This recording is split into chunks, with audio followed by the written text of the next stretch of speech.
Hi, I'm Cheri with my girlfriend's quilt shop. We're going to take a look at how to thread your Brother Stellaire 2.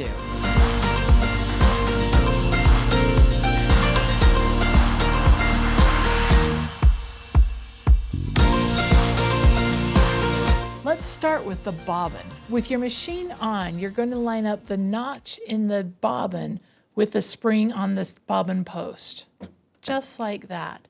Place your thread on your spool pin and put your spool cap over it to hold it in place. Take some thread off of your spool and you're going to come through the thread guide, and then you're going to go clockwise around the pre-tension disc.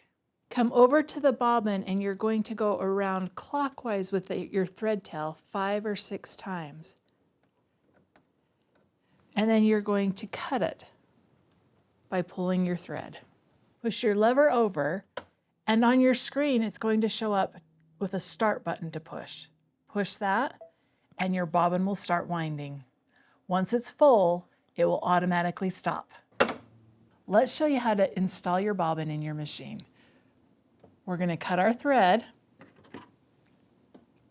and pull our bobbin off.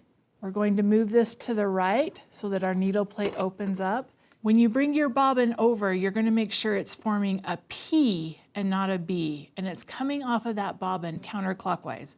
Insert it in, bring it over to the right, around and up to the left, down, and cut your thread. Then you're just going to insert your bobbin cover, and your bobbin is ready to go. Now let's thread the rest of the machine. We're going to put our thread on the spool pin, around the thread guide, up through the tension disc, down around 3, back up to 4, and into the take-up lever, and back down to 5. From here, you're going to go behind the needle bar guide, up through the thread guide, and back around to the thread cutter, and then press your automatic threading button.